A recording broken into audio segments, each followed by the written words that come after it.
कक्षा 5 की किताब में से 2 लेसन बनाने हैं। तो हमने इसमें से पाठ नंबर 2 चुना है, फसलों का त्योहार। इसमें सर हमने पहले पेज से हमारा क्या है ये देखेंगे। बच्चे विभिन्न प्रकार की फसलों के बारे में जानकारी प्राप्त कर सकेंगे और विभिन्न प्रकार की फसलों से संबंधित त्योहारों के बारे में जान सकेंगे। भारत के विभिन्न राज्यों में एक ही त्योहार को किन किन नामों से और किस प्रकार मनाते हैं ये भी जान सकेंगे। अब इसमें सारांश आ जाएगा, ये पूरा पढ़ना पड़ेगा सारांश। आप इसमें जो मुख्य मुख्य आप बता हाँ वही कर रहा हूँ, पूरा तो बहुत लंबा है।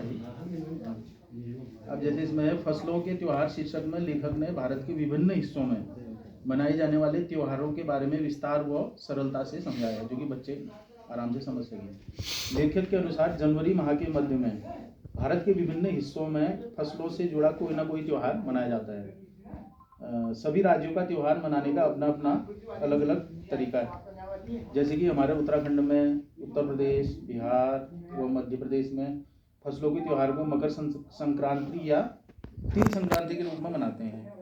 असम में बिहू, केरल में ओणम, तमिलनाडु में पोंगल, पंजाब में लोहड़ी और झारखंड में सरहुल के रूप में मनाया जाता है। शीर्षक के अनुसार कुमाऊं में जो उत्तराखंड राज्य का मंडल है उसमें मकर संक्रांति को घुघुतिया के नाम से भी मनाया जाता है। बच्चे कौवों को घर में बने पकवानों को खिलाने के लिए निम्नलिखित गीत गाते हैं। काले काले कौवा आजा, भुक्ति माला खा ले कौवा बड़ मकै दीजा सुन सुनक घर। तो सर इसमें बच्चों के लिए हमने कुछ गतिविधि भी करवाई है। बच्चों से सर्वप्रथम हम पूछेंगे कि हमारे यहाँ जब घुघुते बनाते हैं तो हम अपने घरों में क्या क्या तैयारियाँ करते हैं। मतलब घुघुते बनाने से पहले हम जैसे आटा गूंथते हैं और गुड़ का घोल बनाते हैं, और घुघुते बनाने में हमें किन किन सामग्री की आवश्यकता होती है। अब इसमें एक गतिविधि आ जाएगी, पाठ में आए नए शब्दों से छात्रों को परिचित कराना है। जैसे बोरसी, अंगीठी, ये यहाँ के परिवेश के हिसाब से अलग शब्द है। मचिया, छोटी खटिया, प्रथा, रीति रिवाज, हाँक, पुकार, सैलाब, भीड़, तापना, सेकना। इसमें एक गतिविधि प्रश्नोत्तर के आधार पे है, मतलब बच्चों से हम प्रश्न पूछ सकते हैं। पहले और आज के समय में त्योहारों को मनाने में क्या क्या परिवर्तन हुए और हमारे परिवेश में किन किन फसलों को बोया जाता है, और है तुम्हारे घरों में खिचड़ी कैसे बनाई जाती है, और है सभी बच्चे अपनी अपनी पसंद के पकवानों के नाम लिखिए। फिर इसमें सर हम गृह कार्य भी दे सकते हैं। इसमें एक प्रश्न है, बागेश्वर में घुघुतिया त्योहार के दिन कौन सा स्थानीय मेला लगता है। अधिकतर बच्चों को तो पता ही है, और जो बच्चा कक्षा 1 में है, जो हो सकता है कि गया नहीं हो, तो उसके लिए हमने लिखा है कि उस मेले के बारे में अपने अभिभावकों की मदद से कोई 10 वाक्य लिखकर लाइए।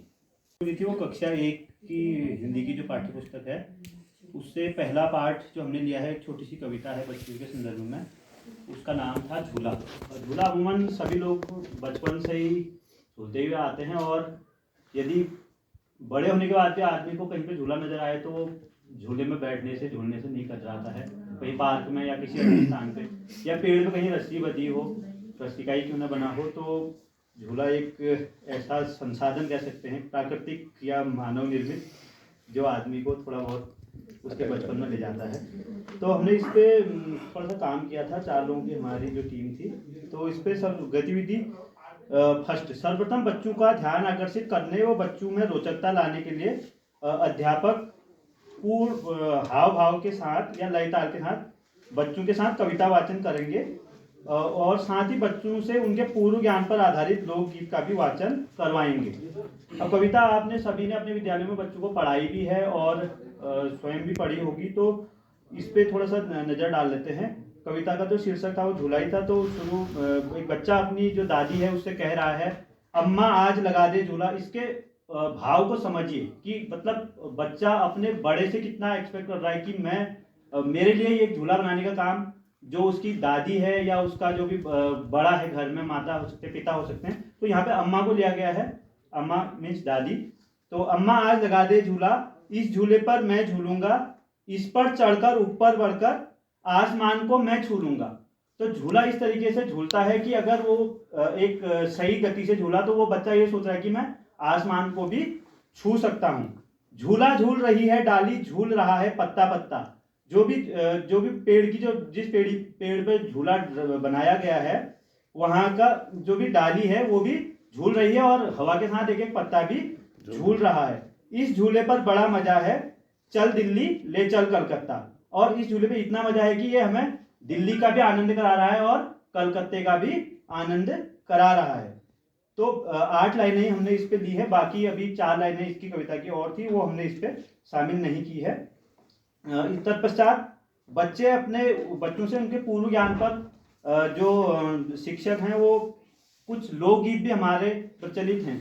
ठीक है, एक छोटा सा, मुझे भी ज़्यादा याद नहीं है, तो कुमाऊनी में है हिट दीदी झूला झूलूं, इस टाइप से है कुछ। अब लंबा समय हो गया सुने भी नहीं है, तो इनको भी अगर बच्चों से हम गवाएंगे तो वो शायद गा लेंगे और आगे भी उससे हमें मदद मिलेगी और झूले पे काफ़ी बातचीत हो जाएगी। सेकंड गतिविधि, अध्यापक बच्चों के साथ झूले पर सामान्य बातचीत करेंगे, जैसे क्या आपने झूला देखा है, झूला किस किस चीज से बनाया जा सकता है, संसाधनों की भी उन्हें जानकारी होते रहेगी।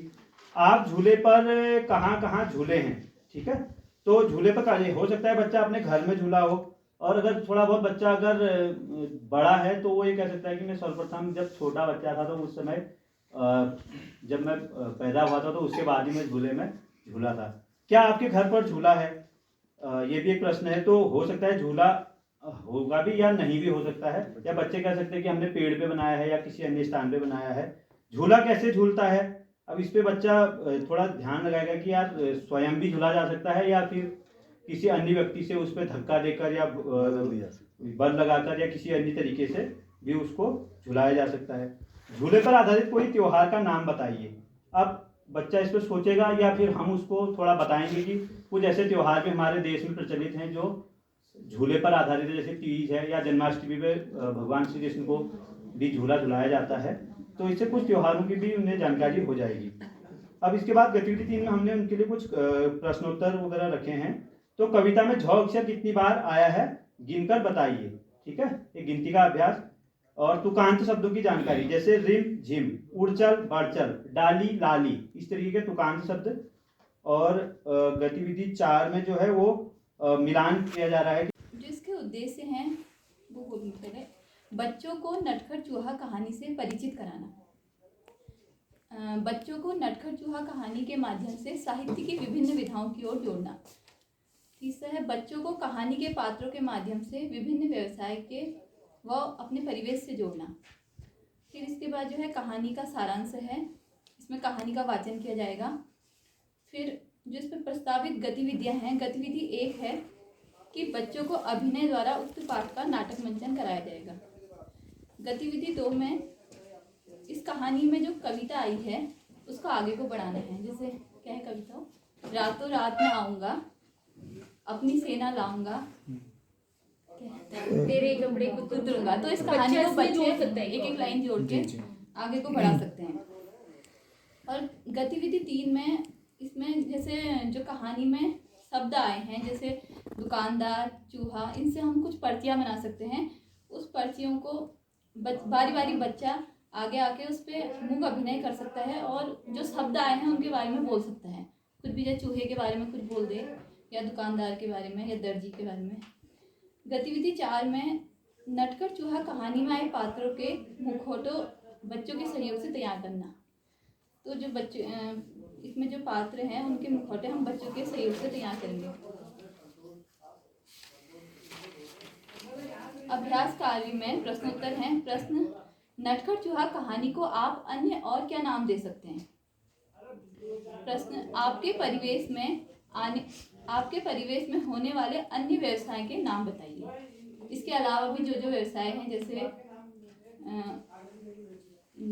जैसे दुकानदार हैं, और इसके अलावा भी जो जो हैं, जो जो बच्चे जानते हैं तो उनके नाम बच्चे बता सकते हैं।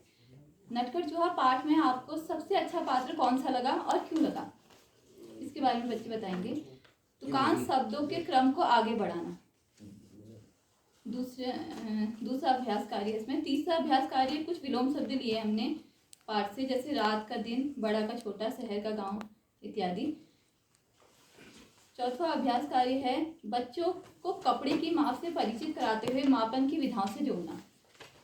इसके अलावा हम जैसे लिक्विड चीज़ों को किस में नापते हैं या अन्य चीज़ों को किस में नापते हैं, इससे बच्चों को जोड़ सकते हैं। बच्चों से पाठ में आए संज्ञा शब्दों की सूची बनवाना।